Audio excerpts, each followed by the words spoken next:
सबसे पहले तो गुजरात की इस पावन धरती पर जिसने हमें महात्मा गांधी दिए, जिसने हमें लौह पुरुष सरदार पटेल दिए, ये छठा अधिवेशन है कांग्रेस पार्टी का। 4 अध्यक्ष यहाँ से हुए गुजरात से, कांग्रेस के दादा भाई नारोजी, महात्मा गांधी खुद, सरदार पटेल और यूएन ढेबर जी। और बहुत ही अभिभूत हूँ यहाँ आकर। गुजरात की धरती ने इस देश के सबसे अग्रिम पंक्ति में खड़े होकर सत्य और साहस के साथ लड़ने वाले महात्मा गांधी हमें दिए। और गुजरात की धरती ने जिजीविषा दी हमें, गुजरात की धरती ने हमें साहस दिया।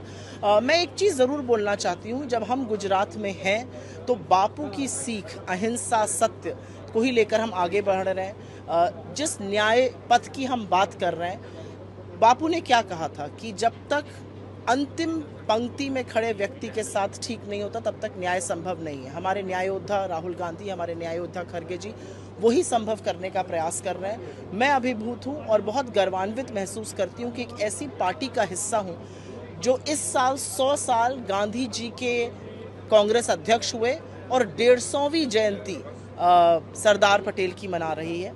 सरदार पटेल वो जिन्होंने इस देश को एकजुट किया, अखंड किया, और यही नहीं, जब समय पड़ा तो कड़ा रुख अपनाकर आरएसएस जैसे संगठनों को बैन भी किया।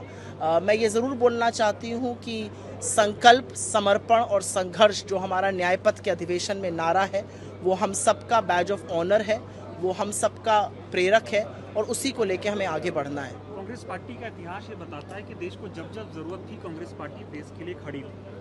आज भी देश में जो हालात हैं वो ठीक नहीं है। ऐसे में कांग्रेस का ये अधिवेशन देश को कितनी नई ऊर्जा और नई सोच देगा। आज इस देश में अमीरों और गरीबों के बीच में इतनी बड़ी खाई है कि उसको पाटना मुश्किल है। आज इस देश में वैमनस्यता और नफरत इस कदर घोली जा रही है कि उसमें मोहब्बत डालनी ज़रूरी है।